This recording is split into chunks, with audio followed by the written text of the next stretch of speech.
Assalamualaikum warahmatullahi wabarakatuh. Jumpa lagi bersama Asafio. Bagaimana kabar kalian? Semoga kalian dalam keadaan baik-baik saja dan sehat walafiat, serta dimudahkan segala urusannya. Amin. Kali ini saya akan mengganti LCD Xiaomi Poco 3 atau Xiaomi Redmi 9T, karena dua seri ini menggunakan LCD yang sama dan cara pemasangannya yang hampir juga sama. Kita langsung saja mengeksekusinya. Kita buka dulu casing belakang atau back covernya.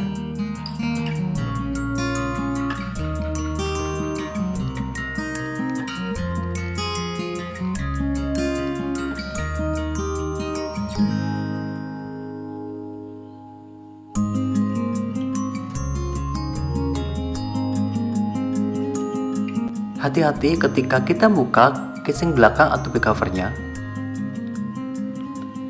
karena di belakang casing ini ada fingerprintnya.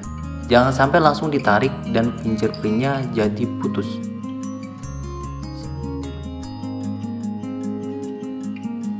Dan kita lanjutkan dengan pelepasan semua baut-baut penutup mesinnya.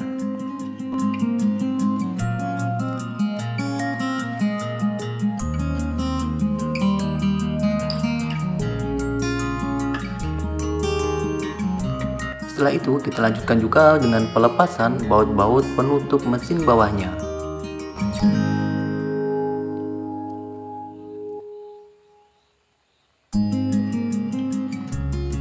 Kita lepas dulu soket baterai, soket LCD-nya, dan soket jalur bawahnya.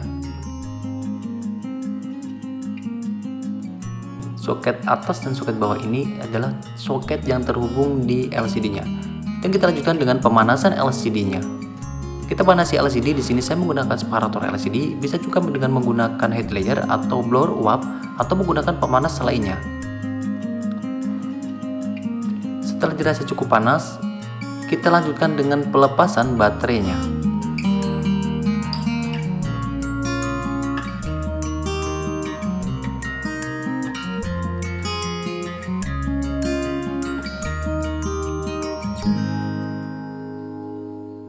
Setelah baterainya kelepas atau keangkat, kita lanjutkan dengan pelepasan LCD-nya.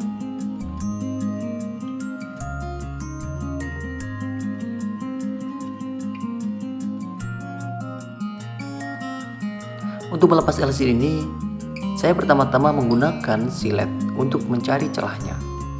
Biasanya untuk seri-seri Xiaomi ini agak keras ketika kita membuka LCD-nya.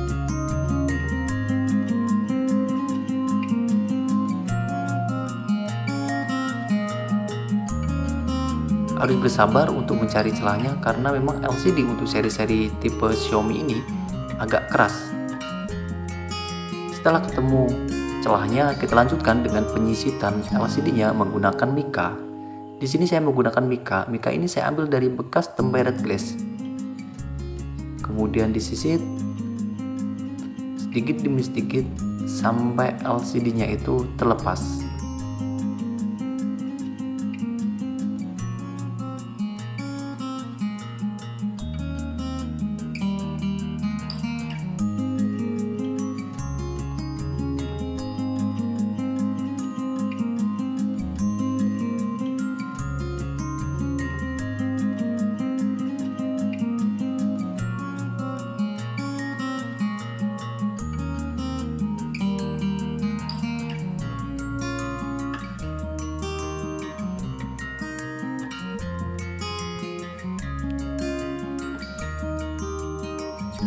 Dan kita akan lanjutkan dengan pembersihan bekas-bekas lem yang ada di pinggir-pinggir body frame-nya. Kita bersihkan lem-lem yang menempel ini sampai sebersih-bersihnya. Sambil menunggu, alangkah baiknya jika teman-teman membantu menekan tombol like dan subscribe-nya. Apabila sudah, terima kasih. Semoga dimudahkan segala urusannya. Apabila belum, juga terima kasih. Semoga juga dimudahkan segala urusannya. Dan semoga juga dimudahkan untuk menekan tombol like dan subscribe-nya. Terima kasih.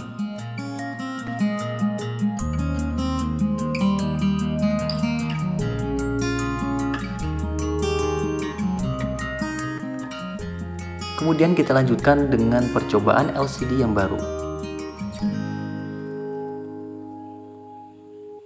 Ini adalah LCD yang baru.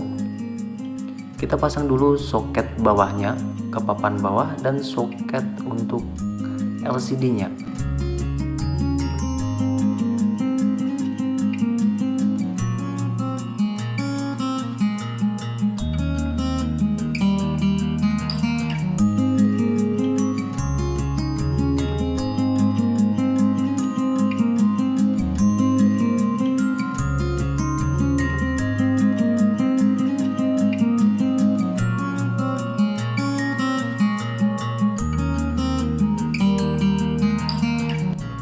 Kita nyalakan HP-nya.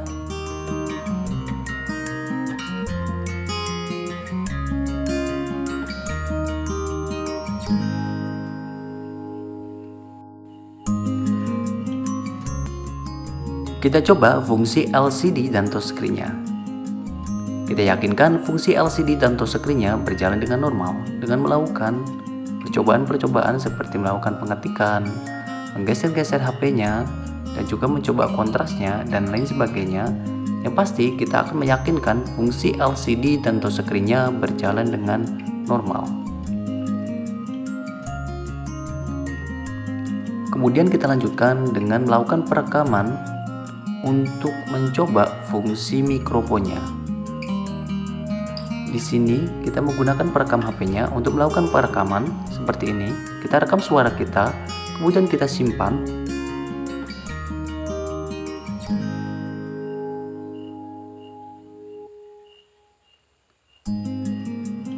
Setelah kita simpan, kita pasang kembali buzzernya. Ini adalah buzzer atau penutup bawahnya. Kita pasang kembali, karena buzzer inilah yang akan memunculkan suara yang telah kita rekam tadi.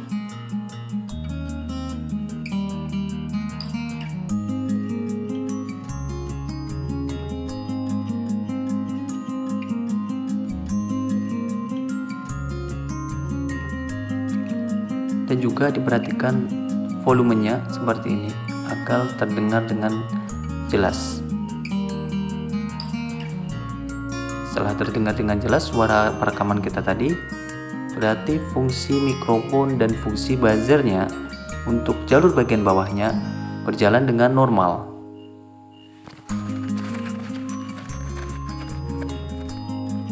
Dan kita lanjutkan dengan melakukan percobaan fungsi chest-nya. Kita yakinkan fungsi chest-nya juga berjalan dengan normal. Setelah kita coba, semuanya berjalan dengan normal.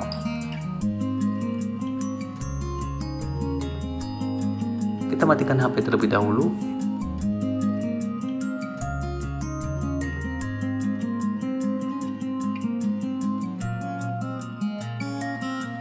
Ini adalah jalur papan bawahnya, ini adalah mikrofonnya, dan ini adalah fungsi chest.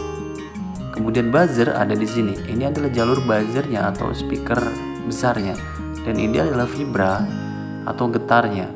Jadi ada 4 fungsi yang jalurnya menuju ke LCD yang tadi. Ini adalah soket LCD tadi. Jadi semuanya harus kita coba untuk meyakinkan jalur fleksibel soket tadi berfungsi dengan baik. Dikhawatirkan ternyata ada yang nggak fungsi karena jalurnya ada yang putus di bagian jalur fleksibel LCD-nya, jadi menyebabkan permasalahan yang baru.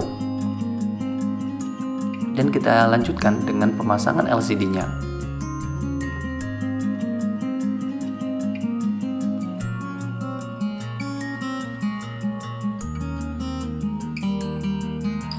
Kita bersihkan dulu segel-segel pada LCD-nya. Kita bersihkan aja.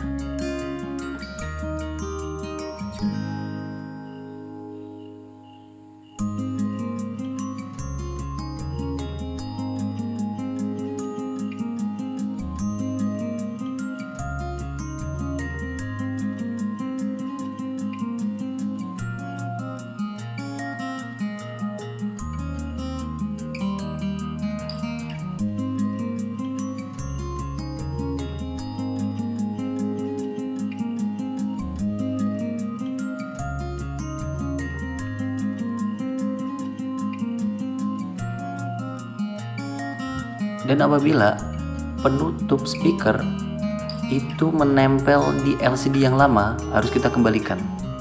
Seperti ini. Penutup speakernya menempel pada LCD yang lama, kita ambil kembali, kemudian kita pasang kembali di frame-nya, dan dipasang di frame-nya seperti ini, supaya penutup speakernya masih ada di handphone itu.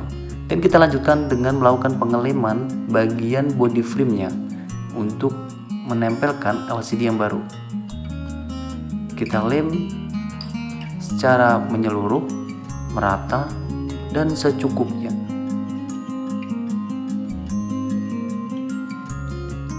Perhatikan bagian ini, karena ini adalah ada fungsi sensornya untuk memberikan lem secukupnya saja. Jangan sampai lem itu menutupi sensornya.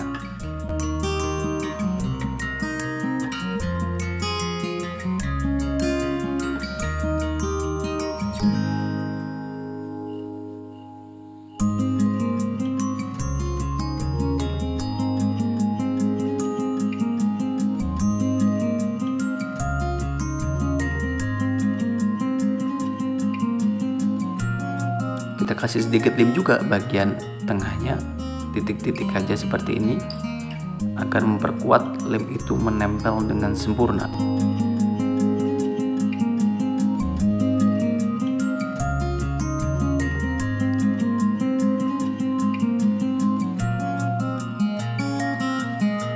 Dan kita lanjut dengan pemasangan LCD yang baru.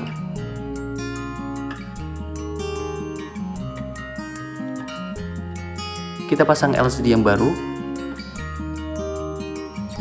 mulai dari bawah. Dari bawah kita presisikan, kita senterkan dulu bagian bawah dengan atasnya, dan juga kita senterkan juga bagian kanan dan kirinya. Kita presisikan LCD itu agar plak menempel sempurna pada body frame-nya. Kita urut-urut sedikit-sedikit seperti ini, tapi jangan terlalu ditekan.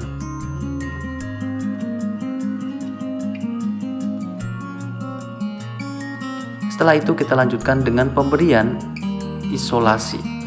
Di sini saya menggunakan isolasi untuk menahan sementara LCD-nya sampai lem itu dirasa kuat dan kering.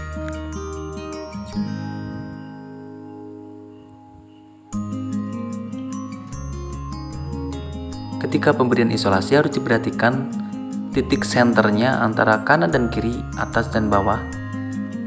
Jangan sampai setelah dikasih isolasi tapi ada yang tidak center atau lebih cenderung ke kanan atau cenderung ke kiri. Agar lebih diperhatikan. Apabila cenderung ke kanan atau ke kiri, untuk dibenahi lagi, untuk dipresisikan, dipaskan, disenterkan.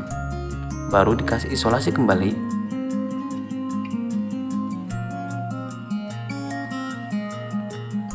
Dan kita akan menunggu kurang lebih selama 30 menit sampai 1 jam sampai dirasa lem itu kuat dan kering. Setelah dirasa lem itu kuat dan kering, kita akan melanjutkan dengan melakukan pelepasan semua isolasinya. Kita lepaskan isolasi itu satu persatu kembali. Dan kita akan melanjutkan dengan pembersihan bekas-bekas lem yang menempel di pinggir-pinggir LCD-nya. Kita bersihkan semua bekas lem itu sampai sebersih-bersihnya, ala kadarnya.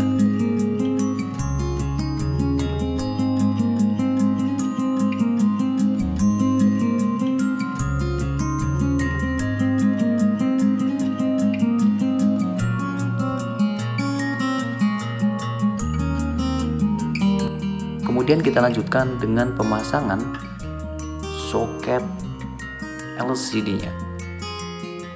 Ini adalah soket LCD-nya. Kita pasang dan kita rapikan. Kita yakinkan pemasangan soket LCD-nya terpasang dengan plak dan sempurna agar tidak mudah terlepas.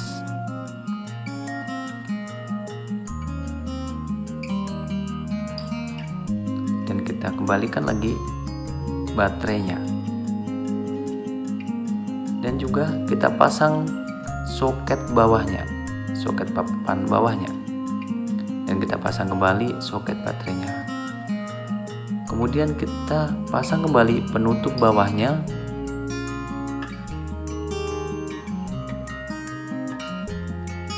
Dan dilanjutkan dengan pemasangan baut-baut penutup bawahnya.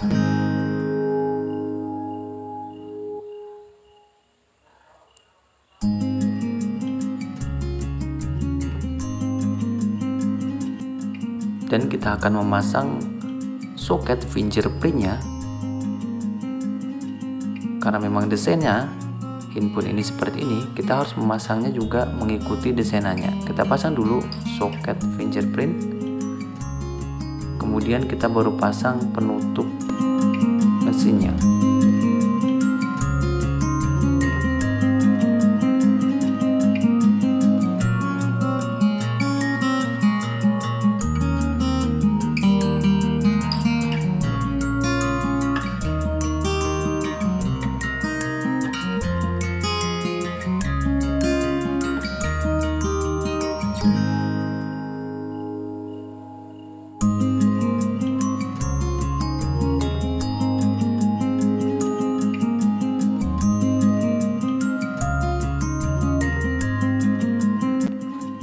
Kita pasang penutup mesinnya. Kita yakinkan penutup mesinnya terpasang dengan plak dulu. Plak dan sempurna terpasang pada body frame-nya. Kita tekan-tekan, kita plakkan dulu penutup belakangnya ini.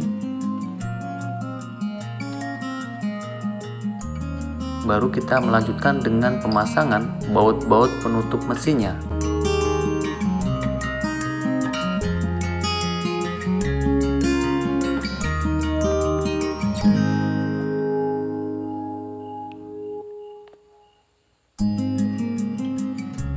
Dan kita lanjutkan dengan pemasangan back cover atau penutup belakangnya. Kita plakkan back cover atau penutup belakangnya sampai terpasang dengan sempurna.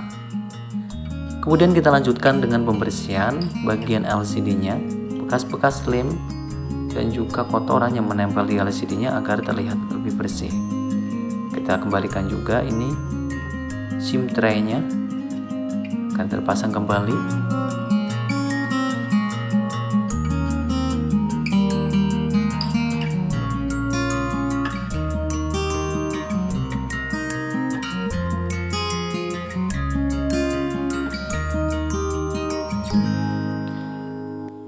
Dan kita coba kembali fungsi LCD dan touchscreen-nya. Kita yakinkan fungsi LCD dan touchscreen-nya berjalan dengan normal. Cukup sekian, semoga bermanfaat. Wassalamualaikum warahmatullahi wabarakatuh.